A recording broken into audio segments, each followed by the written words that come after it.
Welcome back, I'm Jesty. Hari ini kita akan mengangkat tema karakteristik orang yang menghisap energi positif dan netralisasi energi negatif. Oke guys, kita tidak perlu berlama-lama lagi, langsung saja ke podcastnya. Check it out now.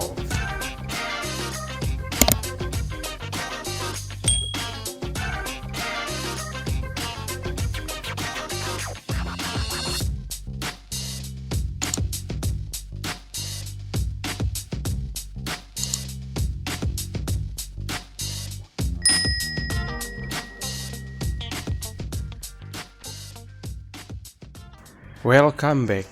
Di Anda sedang ada masalah dengan seseorang, bahkan jika Anda hanya berbicara sesaat, Anda merasa nyaman, tenang dan damai. Bahkan gerak tubuh yang bahagia dan berbicara juga memberikan energi. Justru sebaliknya, ketika Anda berada di sekitar, badan Anda terasa tidak nyaman, gelisah, bahkan merasa lelah, walaupun hanya berbicara sebentar. Atau jika Anda memiliki kepekaan yang tinggi, meskipun tidak berbicara, Anda dapat merasakan getaran energi negatif. Setiap kali lebih seolah-olah energi Anda diserap oleh orang ini. Anda adalah ciri-ciri seseorang yang energi negatif. Kuat memiliki vibrasi yang tanpa Anda sadari. Dapat menarik energi positif yang ada dalam jiwa Anda. Ciri-ciri atau jenis manusia mengenali energi menyebalkan. Jadi, kamu bisa perkuat atau hindari. Nah, orang dengan tipe ini akan mendengarkan podcast ini sampai akhir. Penemuan inovatif keanekaragaman Bilqis menunjukkan bahwa tanaman mampu memperoleh sumber energi alternatif dari tanaman lain. Hasil penelitian dipublikasikan di jaringan majalah online. Komunikasi menemukan bahwa tim yang terdiri dari peneliti biologi yang dipimpin oleh Profesor Ph.D.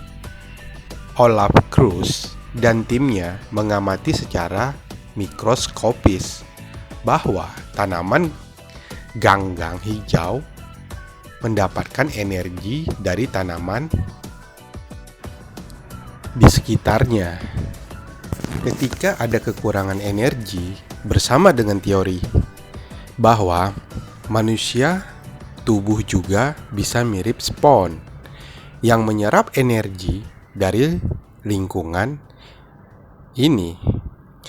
Psikolog Olivia Berlin mengatakan itu sebabnya seseorang berada dalam kelompok dengan campuran energi dan mungkin merasa tidak nyaman dengan emosi tertentu. Manusia harus energi tertentu memakan keadaan emosi Anda, tetapi tidak hanya menyerap energi positif, memenuhi kebutuhan emosional. Terkadang energi negatif orang lain juga dapat mengaruhi energi Anda. Seperti yang dibahas dalam podcast ini, berjudul Power versus Purpose. Profesor David Hawkins dalam karyanya disertai yang berjudul Analisis Kualitas dan Kuantitas dan Kalibrasi dari Tingkat Kesadaran Manusia. Ia menemukan bahwa perasaan atau emosi memiliki tingkat getaran dan energi yang berbeda. Kemudian dijelaskan dalam sebuah buku berjudul Power versus Force, mengatur tingkat energi setiap emosi menjadi dua kelompok. Getaran tinggi termasuk dalam kelompok yang disebut CROP. Tingkat energi di 10 kisaran 200 ke atas, di mana memperkuat emosi atau energi positif. Sedangkan dengan rendah getaran termasuk dalam kelompok kekuatan adalah pada tingkat energi 10 hingga kisaran 200 di bawah. Di mana emosi menghancurkan atau energi negatif seseorang dengan getaran tinggi dapat memberikan energi positif dan sebaliknya. Seseorang dengan getaran rendah dapat memberikan energi negatif kepada orang lain, orang dekat, atau dekat ditransfer.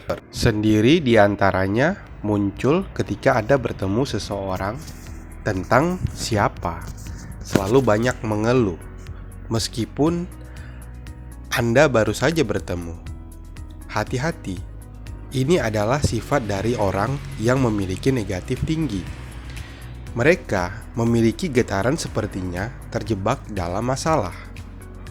Mengeluh pada pertemuan pertama, Anda sudah bisa menebak.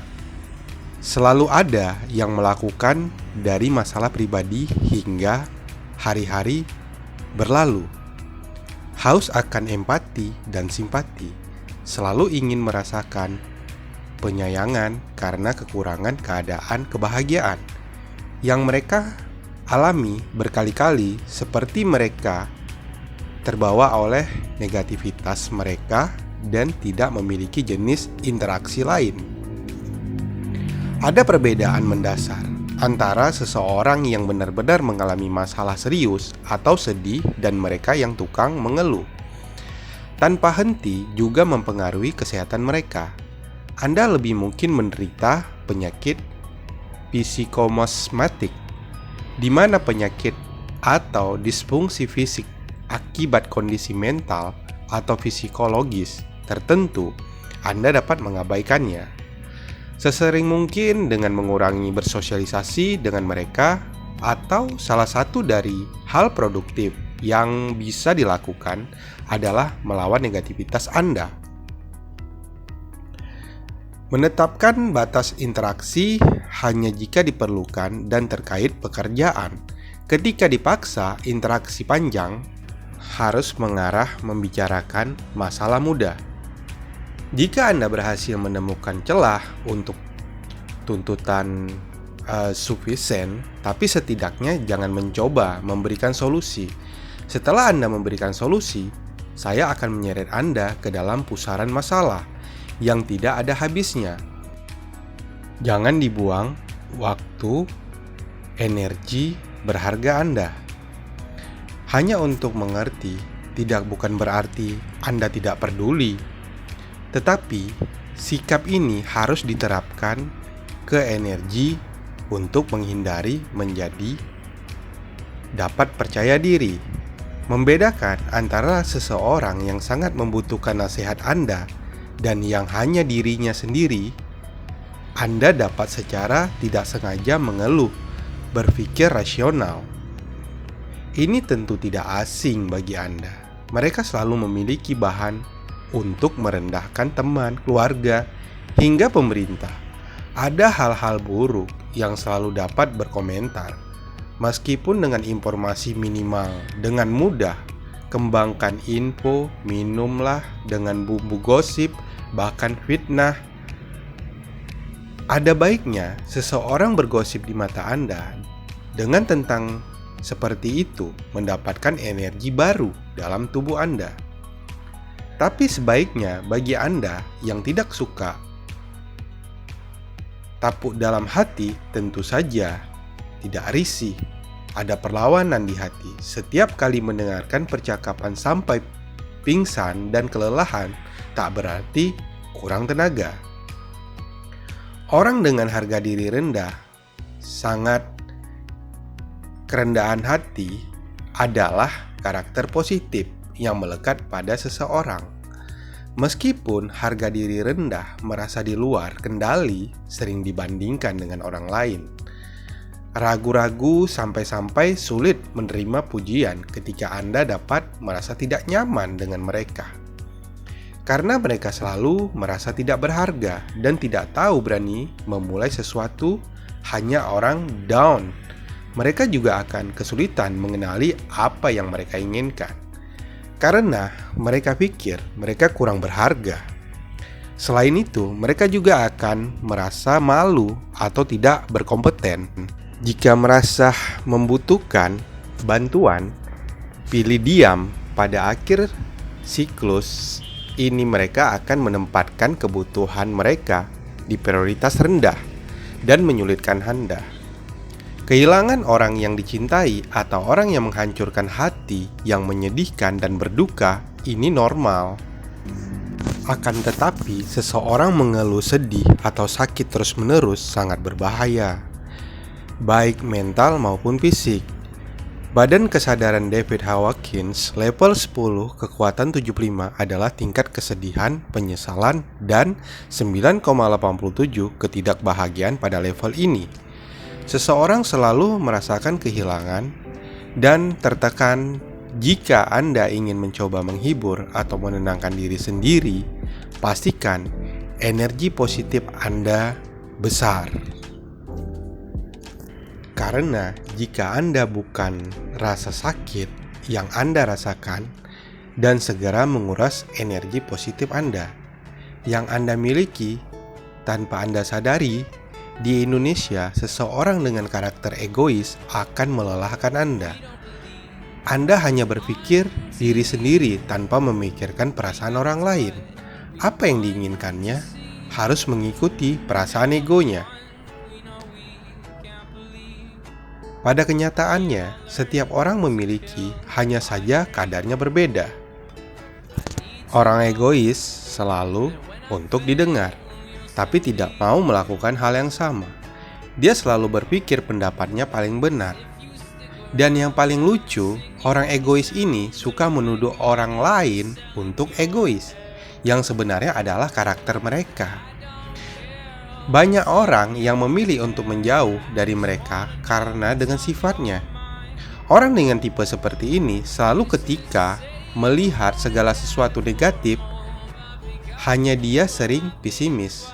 Ketika mencoba dengan sesuatu, biasanya ketika dia melakukan sesuatu, dia takut, terlalu banyak berpikir.